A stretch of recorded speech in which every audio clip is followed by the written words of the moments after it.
Hello दोस्तों, बांके बिहारी के एक भक्त की कथा। वृंदावन में एक बिहारी जी का परम भक्त था। पेशे से वह एक दुकानदार था। वह रोज प्रातः बिहारी जी के मंदिर जाता था और फिर गौ सेवा में समय देता और गरीब, बीमार और असहाय लोगों के उपचार, भोजन और दवा का प्रबंध करता। वह बिहारी जी के मंदिर जाता, न तो कोई दीप जलाता, न कोई माला, न कोई फूल, न कोई प्रसाद। उसे अपने पिता की कही एक बात, जो उसने बचपन से अपने पिता से ग्रहण करी थी और जीवन मंत्र बना ली। उसके पिता ने कहा था, बिहारी जी की सेवा तो भाव से होती है। जो उनके हर जीव, पशु पक्षियों की सेवा करता है, वह उन्हें प्रिय है। देखो, उन्होंने भी तो गौ सेवा की थी, लेकिन एक बात थी, मंदिर में बिहारी जी की जगह उसे एक ज्योति दिखाई देती थी, जबकि मंदिर में बाकी के सभी भक्त कहते, वाह, आज बिहारी जी का श्रृंगार कितना अच्छा है, बिहारी जी का मुकुट ऐसा है, उनकी पोशाक ऐसी है। तो वह भक्त सोचता, बिहारी जी सबको दर्शन देते हैं, पर मुझे क्यों केवल एक ज्योति दिखाई देती है। हर दिन ऐसा होता। एक दिन बिहारी जी से बोला, ऐसी क्या बात है कि आप सबको तो दर्शन देते हैं, पर मुझे दिखाई नहीं देते। कल आपको मुझे दर्शन देना ही पड़ेगा। अगले दिन मंदिर गया, फिर बिहारी जी उसको ज्योत के रूप में दिखे। वह बोला, बिहारी जी, अगर कल मुझे आपने दर्शन नहीं दिए तो मैं यमुना जी में डूबकर मर जाऊंगा। उसी रात में बिहारी जी एक कोढ़ी के सपने में आए, जो कि मंदिर के रास्ते में बैठा रहता था, और बोले, तुम्हें अपना कोढ़ ठीक करना है। वह कोढ़ी बोला, हाँ। भगवान बिहारी जी बोले, तो कल यहाँ से मेरा एक भक्त निकलेगा, तुम उसके चरण पकड़ लेना और तब तक मत छोड़ना जब तक वह यह ना कह दे कि बिहारी जी तुम्हारा कोढ़ ठीक करे।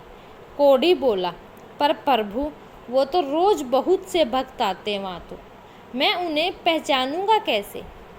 भगवान ने कहा, जिसके पैरों से तुम्हें प्रकाश निकालता दिखाई दे, वही मेरा वह भक्त है। अगले दिन वह कोढ़ी रास्ते में बैठ गया। जैसे ही वह भक्त निकला, उसने चरण पकड़ लिए और बोला, पहले आप कहो कि मेरा कोढ़ ठीक हो जाए। वह भक्त बोला, मेरे कहने से क्या होगा, आप मेरे पैर छोड़ दीजिए। कोढ़ी बोला, जब तक आप ये कह नहीं देते कि बिहारी जी तुम्हारा कोढ़ ठीक करे, तब तक मैं आपके चरण नहीं छोड़ूंगा। भक्त वैसे ही चिंता में था कि बिहारी जी दर्शन नहीं दे रहे, ऊपर से यह कोढ़ी पीछे पड़ गया। तो वह झुंझलाकर बोला, जाओ, बिहारी जी तुम्हारा कोढ़ ठीक करे, और मंदिर चला गया। मंदिर जाकर क्या देखता है, बिहारी जी के दर्शन हो रहे हैं। बिहारी जी से पूछने लगा, अब तक आप मुझे दर्शन क्यों नहीं दे रहे थे। तो बिहारी जी बोले, तुम मेरे निष्काम भक्त हो, आज तक तुमने मुझसे कभी कुछ नहीं मांगा, इसीलिए मैं क्या मुंह लेकर तुम्हें दर्शन देता। यहाँ सभी भक्त कुछ न कुछ मांगते रहते हैं, इसीलिए मैं उनसे नज़रें मिला सकता हूँ, पर आज तुमने रास्ते में उस कोढ़ी से कहा कि बिहारी जी तुम्हारा कोढ़ ठीक कर दे, इसीलिए मैं तुम्हें दर्शन देने आ गया।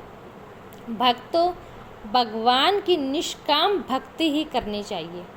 भगवान की भक्ति करके यदि संसार के ही भोग सुख ही मांगे, तो फिर वह भक्ति नहीं, वह तो सौदेबाजी है। और यह कथा जो कहना चाहती है, वह सबसे बड़ी परमात्मा सेवा उनकी है, जो वास्तव में बेबस और लाचार है। असहाय और दुखियों की निस्वार्थ सेवा इस जगत की सबसे बड़ी सेवा है। राधे राधे। धन्यवाद दोस्तों। अगर आपको मेरी कथा अच्छी लगे तो please like, share, subscribe my channel और कमेंट में जय श्री कृष्ण अवश्य लिखें। धन्यवाद दोस्तों।